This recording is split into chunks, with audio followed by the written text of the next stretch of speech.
Welcome to I'll Have You Know, a podcast from Rice Business. This episode is part of our Pivot series, where guests share stories of transformation in their lives and careers. Today's episode features Scott Deans, Executive MBA Class of 2022, co-founder and CEO of BeONE Sports, an innovative sports tech startup using AI and data analytics to help athletes perform better and stay healthier. Scott's journey is anything but linear. From Division I athlete to architect to senior analytics leader at BP and now entrepreneur. He's built a career at the intersection of performance, data, and design. In this conversation, we talk about what inspired his pivot to Rice Business, how BeONE Sports was born, and how its partnership with Rice Athletics is helping redefine athlete performance.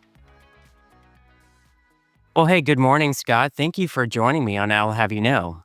Yeah, hey, Brian. Thanks for having me. Of course. Well, you've got such a colorful background, and I saw that you were previously a D1 athlete.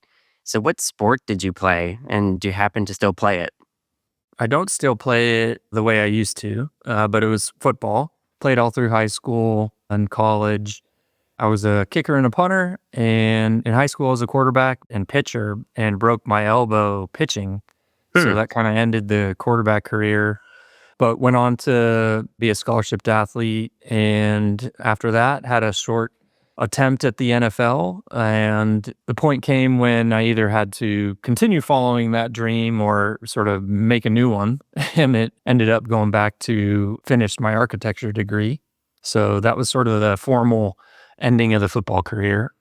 What was that moment like where you're kind of like, okay, path, two choices, both don't seem like the wrong one, right?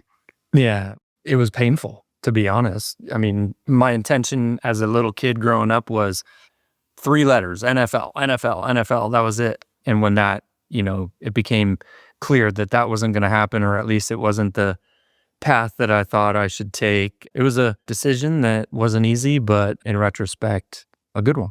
I certainly play a lot of sports now, just not organized football. And so that competitive nature doesn't go away. That's really what has stayed with me through my sporting career. And so I think, athletes who are in competitive sports are given this opportunity to learn an environment that is not typical. And that actually transcends later in life, whether you're in business or a corporate world or a job that really has nothing to do with sports. You can bring those things with you. So you went back and did your master's of architecture. What drew you into it? I was thinking about your background, and in high school, I did architecture drawing, and I had a teacher named John Stupka. And I just remember sitting out in his classroom and having the drafting table. And it was like the best hour and a half period because it was quiet. And you had your ruler, you had your pencil, and it was just perfect. Yeah, no, I agree. So I think a little bit of the interest in architecture started from art. I have a grandmother and mom and great grandmother that were all artists and in some fashion or another. And I think I got a lot of that, but also having a lot of time by myself as a kid, I found myself diving into art. And so drawing and painting and making things was just something that I did as a kid. And then when I learned about architecture and learned that there was sort of this combination between art and science, and you're solving problems that allow you to express yourself and come up with crazy ideas. And I think I got drawn into that concept. So architecture, it's funny, you talk about coincidence or serendipity and those sort of things, but the reason I chose architecture, honest truth, I was sitting in a hotel room on my visit to Portland State University for football, and they said, you need to pick a major. And I took the catalog and just went brrrr and landed on architecture. And I was like, I'm going to get into architecture. And lo and behold, that was like the thing I was supposed to do. But the way that I arrived at it was completely coincidental, maybe. Yeah, but sometimes leaving it to chance and just letting things happen, right? Yeah. It puts you where you're supposed to be. Yeah, I think, I've always been somebody who sort of lets life unfold in front of you, while you can have serious goals and intentions and objectives, it's almost more powerful, in my opinion, to let things occur, be observant of it, and then adjust and pivot and move to those goals and objectives that are facing you. So that was a case of how I ended up in architecture. It was tough road being in architecture school and a scholarship athlete, which I found out later I was the very first scholarship athlete to graduate in architecture. Wow. It took 6 years because the first 2 years, you're 100% focused on sports and athletics, but architecture is very demanding in terms of studio time, and I just wasn't able to be successful the first 2 years. So when I decided to really focus on it, I just had to turn it on and go 100% into that. And that's where, things kind of kicked off from there. Wow. And you ended up at BP, Mhm. where you spent about a decade where you were planning analytics and performance. This is a bit of a pivot from architecture. Yeah. And the reason I got into it was during the oil spill or the incident, Macondo. And I was actually brought into that emergency event because the person who sort of recruited me was looking for someone who thought like an architect. Hmm. And I said, well, wait a minute, what's the job? And my whole family for about 5 generations is military background. And so I must have that sort of DNA in me. And emergency response has a heavy kind of connection to militaristic thinking, incident management, and all of those things are very structured. They're very architectural in my mind. There's things that you do, there's line of command, there's all these things that I resonate with. So I went to the incident and we ended up working that for about a year. And after that, BP said, well, we'd like you to come to Houston and work on some other things. So I decided to do that and moved right into the performance management world where I could actually start to combine really the artistry of organizational thinking or strategic thinking, because the community of engineers and physicists and those folks in the energy world, I think, welcomed a little bit of that artistic thinking, which may have been an anomaly in the environment. So I found myself drawing diagrams on whiteboards all the time with like a group of people, and I'm trying to like convey a message.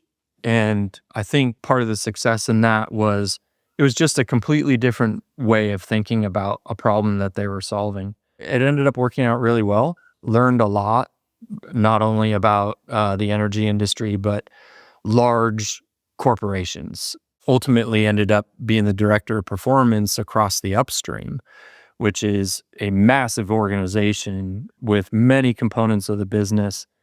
And my job was to basically tell the executives what the performance data is telling us to help them make decisions. And that came with a lot of data and analytics. It came with visuals. It came with conveying messages through graphics or whatever else. And throughout the 12 years at BP, it went from sort of paper or classical ways of showing information, Excel spreadsheets and charts and graphs and that sort of thing, and like, you know, reports on paper. But the digital transformation that occurred in probably 2008 to 2012, I started leading like digital product development to do those same things. How do you make it faster? How do you make it simpler? How do you create tools where people can do it themselves? That sort of thing. So that was kind of the latter years of working there. In my mind, it was a combination of how being an architect meets engineering and energy. And so, yeah, it was really, really a fun time. And it's challenging too, like communicating really complicated information to executives. Like they need to know why, what is the impact, they need to make decisions based on it. And at the same time, like you were saying, technology was changing and the ways of communicating information were changing. I don't know, any tips or tricks you learned kind of through the evolution that you could share? I think always try to ask better questions.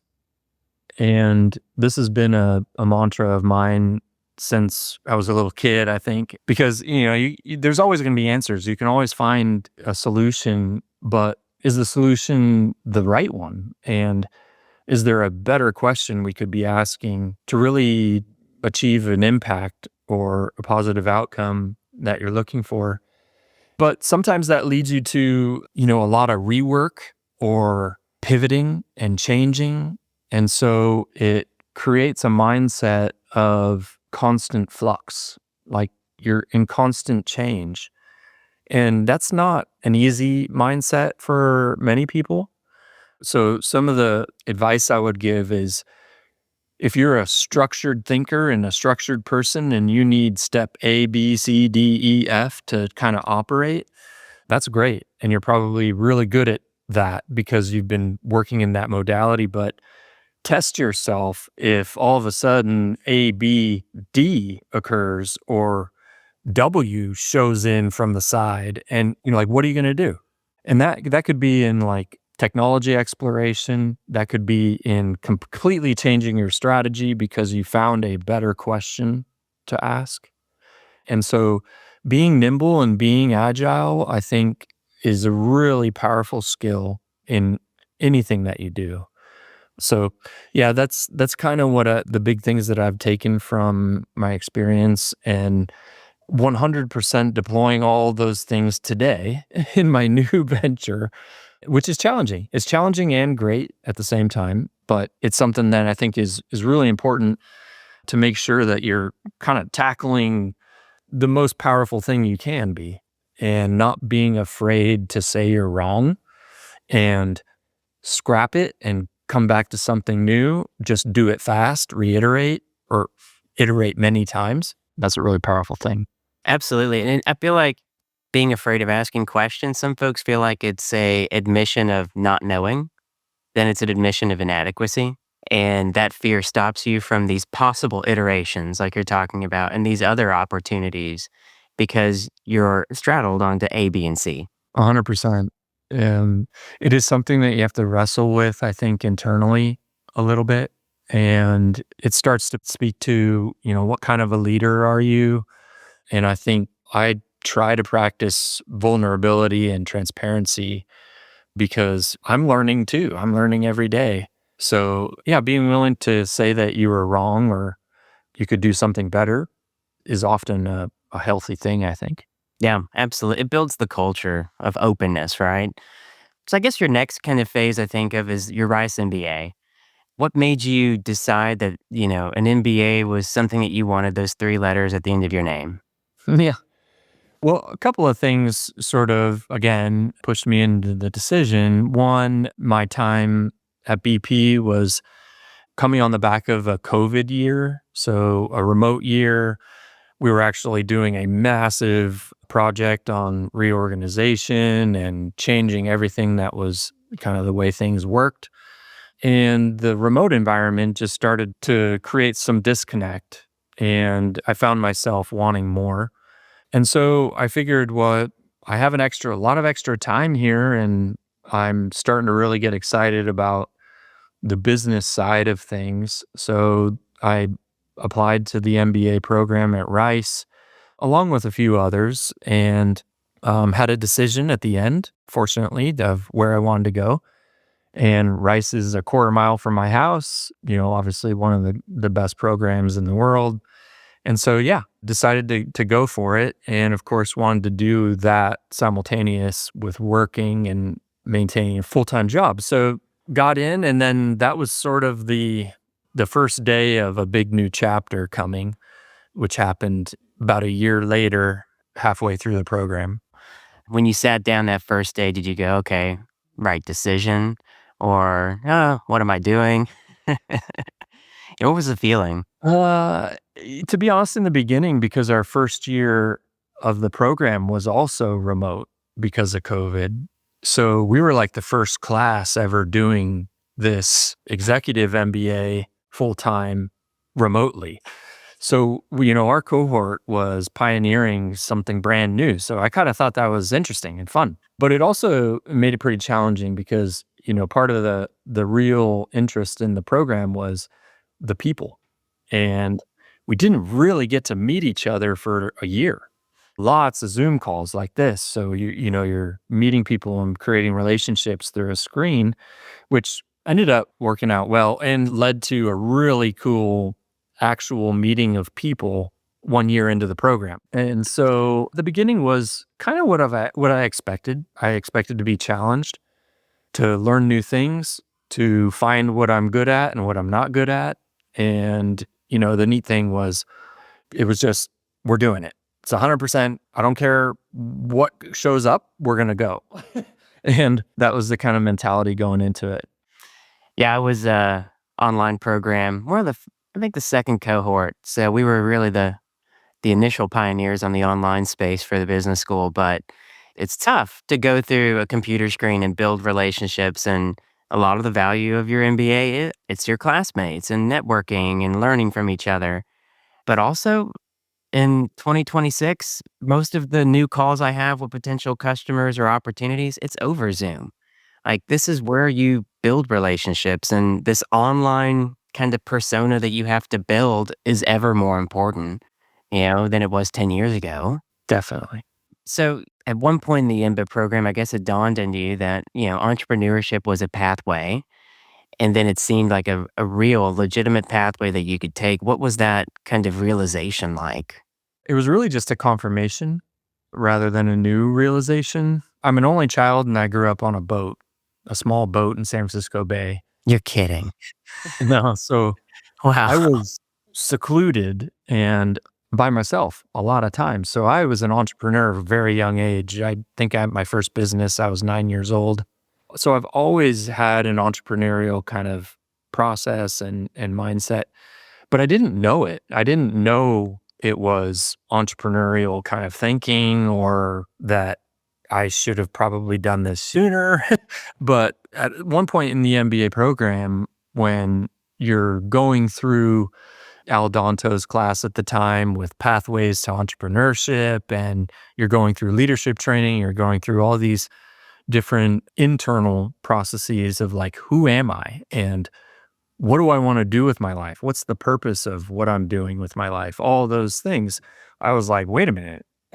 I'm supposed to own my own business here. And that happened pretty quickly, actually. And so maybe after the first semester, I was already working through ideas.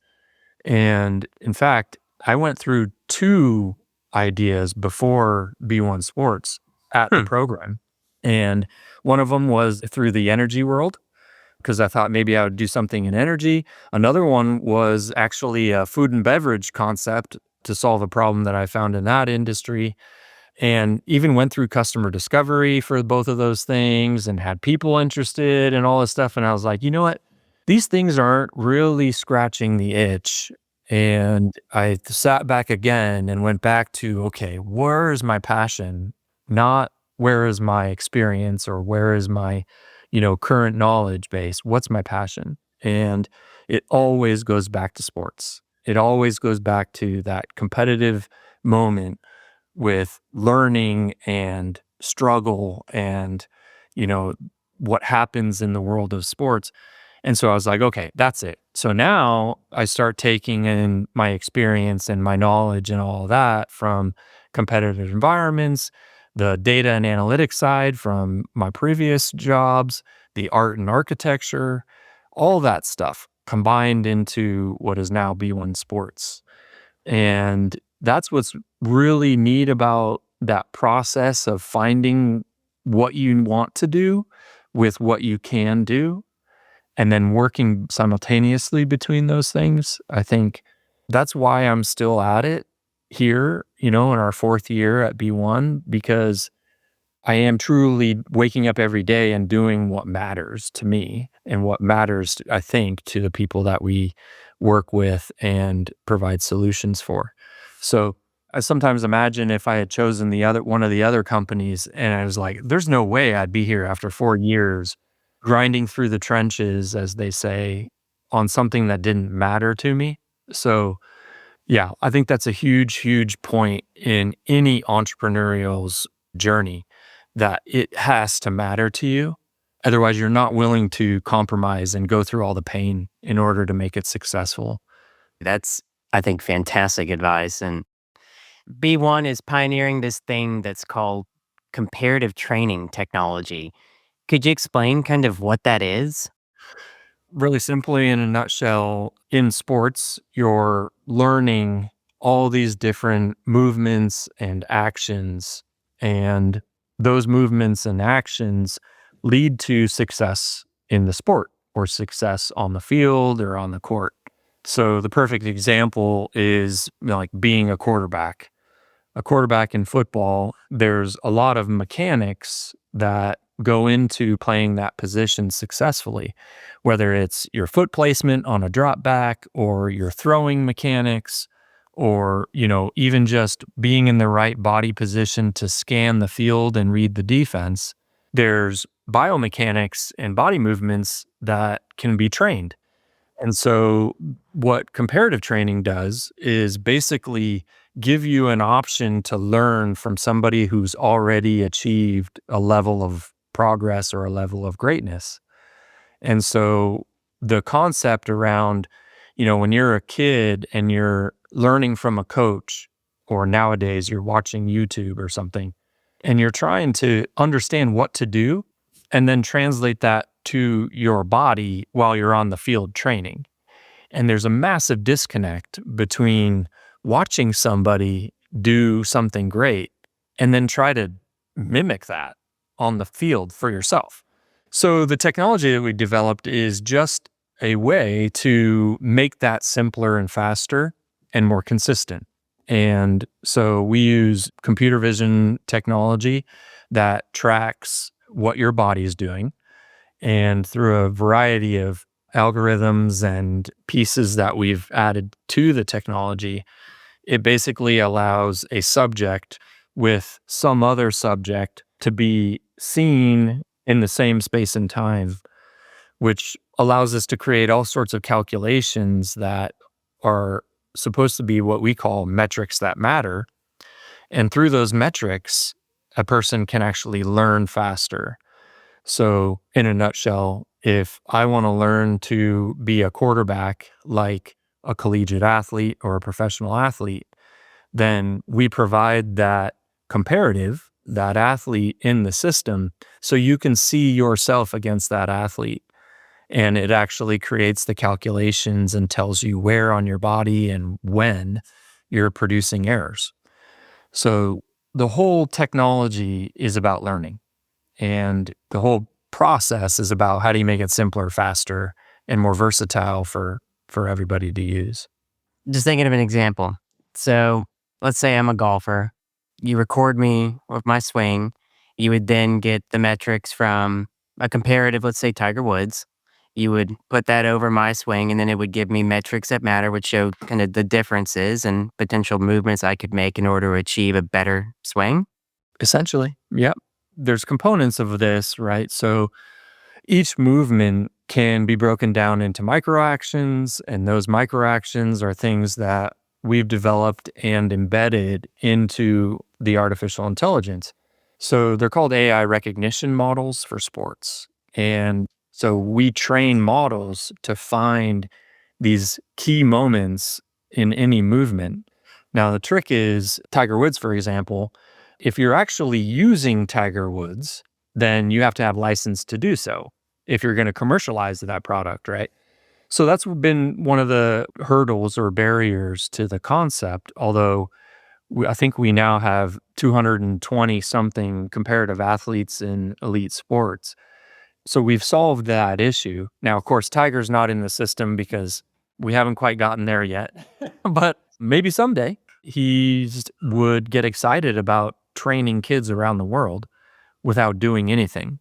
And that's the value proposition to the comparative athletes that, there's so many athletes out there with 10, 20, 30 years of grit and tears training their craft. And we've created a technology where they can now pass that on to the next generation without doing anything.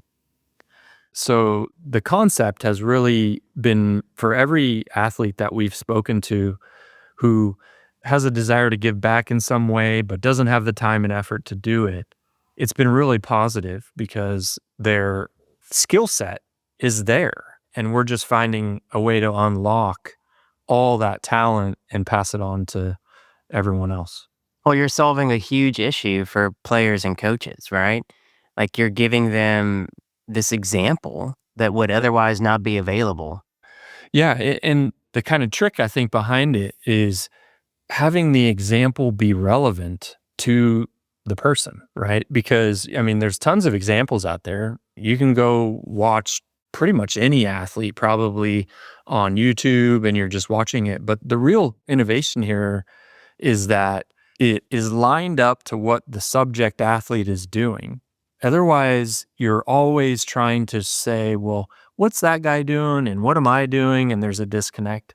Mm-hmm. That's where the real sort of technology innovation exists. And that's really where we're on the cutting edge of producing this. And now we've patented that process. So we think we can really enhance on it for quite a while. And that only sports people I know are golf people, and also just not very good at sports. But like you're saying, matching to the right athlete for a comparative that makes sense. So you wouldn't necessarily have Tiger Woods match with me. Maybe John Daly or Bubba Watson. Like their swing, their form, for whatever reason, it hits metrics that makes more sense for me, right? That's right. Yeah. So everybody's different, whether it's your skill set, your maturity in the sport or the movement, or just your physiology, right? Your anatomy. All of these things make everybody unique and different. Your style could be different, but that's kind of the beauty in the way we've built this is we don't attempt to fit everybody into a single athlete or a single comparative. We're creating a catalog of elite athletes because they too are different. You can be a professional athlete, in the Hall of Fame and look and swing a baseball bat very differently. One, because your just anatomical ability is different, your physiological ability is different, but your style might be different.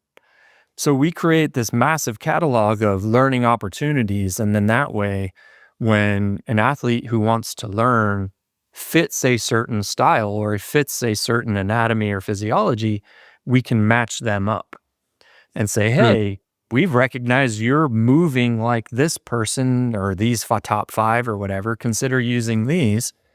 So it's really about just providing the largest catalog of learning opportunity possible and then kind of matching people up based on movements and things that we recognize or find. And that's kind of the sort of concept that really anybody can use this and anybody can learn from it. And then you have fun in the process, sort of training Yeah. with your heroes. That's incredible.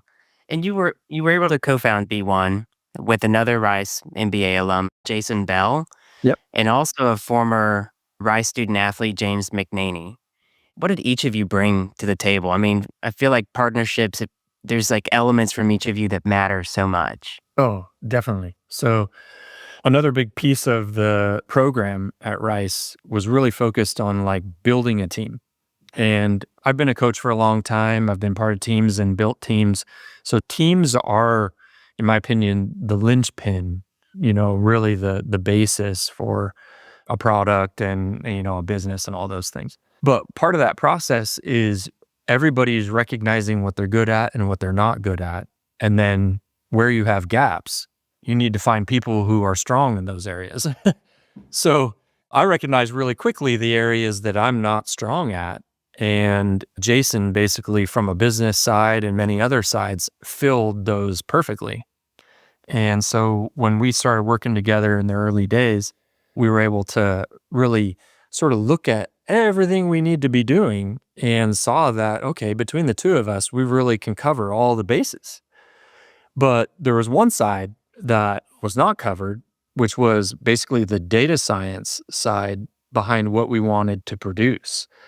Now, Interestingly, Jason and I, across the two of us, probably have like 45 years of collective experience in data and digital products.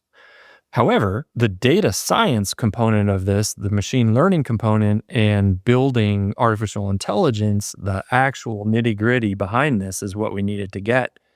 And so we had the opportunity to hook up with James, and he is a whiz in that regard, but also happened to be training for the Olympics at the same time that we found him. So we were like, this is amazing, collision with sports, competitive knowledge, and data science. So, we really started working heavily with James, and he showed a deep interest. So, we quickly, the three of us, got hooked up and been building ever since. James is really now, we think of him as a technical founder. His name is on the patent with mine. So it's like a really important side of this because it's the basis of kind of what we're doing. And those partnerships, I mean, I think Rice brings a ton to the table. That's one part of it, is that access. And you had an additional partnership with Rice University's Office of Innovation and also the athletics group, Rice Athletics. Could you tell me a bit about that and what the goals are for that partnership? Yeah. So the first partnership was with Rice Athletics, and that was mostly because we were basically showing something new, and they were very willing to test it out and help us and use the product, generate data, and that partnership was really great in the beginning. Now that we're moving the software to the next version, we're going to sort of redo and kind of re-up that partnership because the technology is advanced, the use cases for the technology have advanced. And so now we can do even more inside of Rice Athletics. The Office of Innovation was actually based on our goals and sort of interests in applying our technology in the military. And so once we learned that we actually had a lot of use cases inside the military or the Department of Defense, we started connecting with the Office of Innovation, who also has a group and a team and an effort who does the same thing.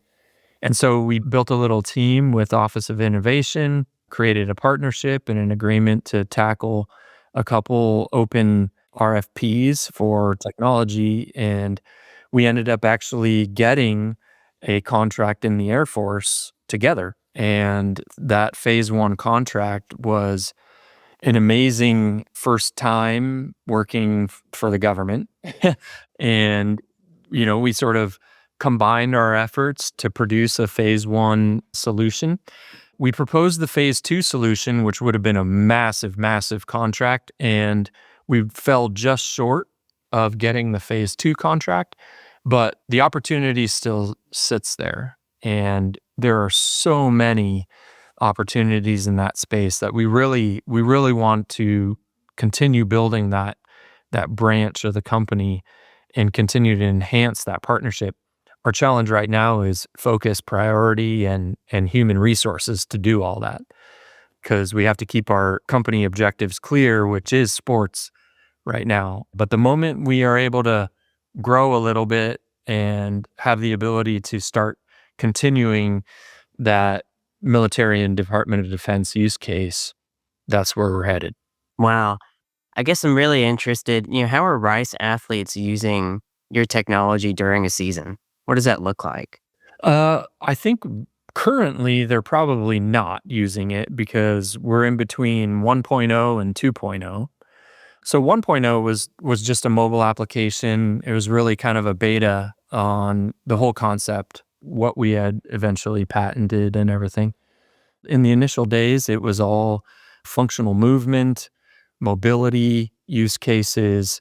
We had a lot like focused on speed and agility. So, how athletes are sprinting, what their form and technique looks like coming off of the line, what their mobility patterns look like. And baseball, soccer, tennis, I think golf is going to start here pretty soon. So, lots of applications within the department. What I think we're hoping to do for 2.0 is go 10x on the use of the technology throughout the different teams, partly because we've now built a platform that will allow coaches and athletes to do that. But there's also this piece where, which it's not just Rice, we're seeing it across the industry, where companies are creating technology sort of on a curve like this, and the people using it are sort of at a more flatlined use of it, partly because technology is advancing very, very quickly, and it's advancing faster than people know what to do with it. But also there's a customer adoption piece that we have to sort of grow with our customer base, because a lot of coaches and athletes, one, don't even know the technology exists, but two, don't know how to use it. And then three, don't know how to adapt what they currently do to the new way potentially of using technology to inform decisions. So all three of those things lead to how well this is being deployed across the industry. And so those are some of the challenges, and we see that really with all of our customers. So then how do you deploy it? I mean, are you going to conferences, kind of road shows? Are you, directly going to university sports athletics programs and presenting? Like, what does that kind of pitch look like? Yeah, there's a lot of thought that has to go into your go-to-market strategy. We've mostly focused on creating organizational relationships. However, the product is actually designed for the mom or dad in the garage training their 12-year-old. And what the challenge for that is, there's quite a bit of difference in your target sectors or your customers that you're actually designing for. Because whether you're shooting an organization in the NFL level or the MLS level or whatever, versus an individual user, that's like both ends of the spectrum. The real trick is building something that works across that entire spectrum without requiring the company to do things vastly different. And that has to go across marketing, that has to go across product design. And so it is a bit of a challenge, but at the end of the day, we're really building contracts and relationships with organizations, with schools, with clubs, but also with private trainers and individual users who want to use the technology. So we're building quite a versatile model to allow any of those relationships to occur. Wow. So I guess as a founder, what's one assumption that you had early on that now you look back and you're like, that was completely wrong? There's a few that I would say.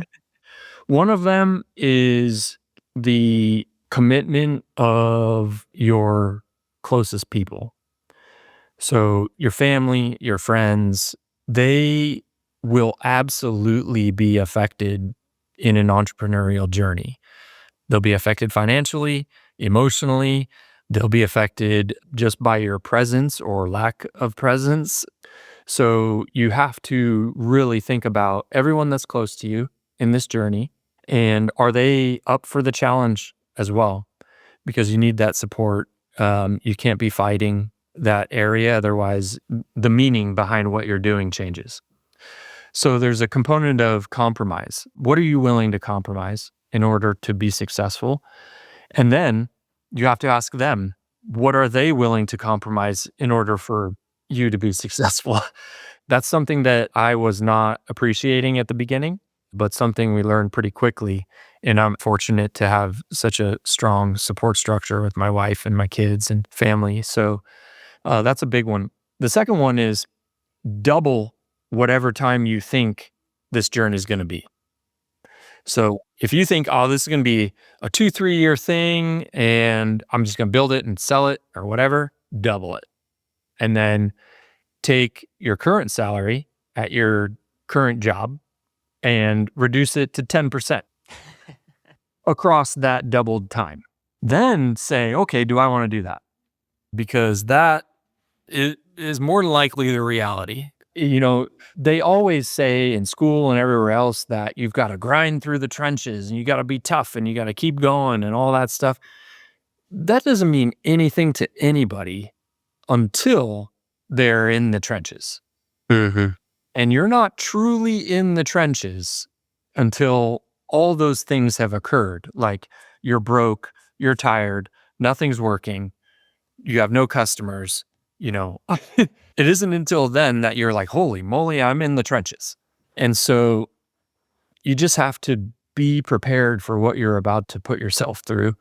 And then lastly, it's assess and reassess where you are. So as a founder, you have to be the one that is leading. You have to be passionate. You have to be the one that's like driving inspiration. Like, we're doing the right thing. All these things are great. But you also have to be the very first one to look at everything and say, this is going to fail and we need to stop, which is a really challenging thing, because if you're just the person saying, rah, rah, rah, let's go, then you're just going to spend a decade ruining what you may have built. You have to be the first one to also say, okay, it is time to cut the cord and bow out and chalk it up to a failure. So it's a really challenging and important place to be. And again, it all gets back to internal transparency and being able to assess things objectively. Yeah, that's great advice. And I feel like if it's something you're passionate about too, knowing how to temper the passion a bit to say, okay, time out, we got to pause this, it's not working, is probably the hardest decision to have to make. Yeah, because you're, like we were saying before, you're not just telling everybody you were wrong. You're telling yourself that, well, wait a minute, maybe my passion is a little bit skewed, or I'm being overly ambitious, or I'm naive, or whatever. But at the end of the day, I love it. I'm doing exactly what I'm supposed to be doing. There's always going to be products, always going to be solutions, always going to be ways to solve problems, but are you doing it in a way that matters? And I think that's the biggest key. Yeah. The one last question I had, the Winter Olympics are happening now. What's your favorite sport to watch? Oh, that's a tough one. Well, first of all, every time I see the Olympics or major sporting event, I get really jealous, especially if we're not there. Because I sit there and I'm like, oh my gosh, there's so many uses for BeONE technology in this sport and all of these things. I mean, obviously in winter sports, I love the snowboarding and the skiing. I actually really like speed skating. I'm a hockey player. I still play hockey, but the form and technique in speed skating would be absolutely perfect for what we do. But I think those opportunities will come. We have some interesting connections going. We know a few athletes that are competing. So maybe the next one will be there. Yeah. Well, Scott, it has been fantastic speaking with you this morning. Thank you for joining me. I greatly appreciate it. Absolutely. Well, thanks for having me. We'll do it again sometime in the future. Thanks for listening. This has been I'll Have You Know, a production of Rice Business. You can find more information about our guests, hosts, and announcements on our website, business.rice.edu. Please subscribe and leave a rating wherever you find your favorite podcast. We'd love to hear what you think. The host of I'll Have You Know are myself, Brian Jackson, and Maya Pomeroy.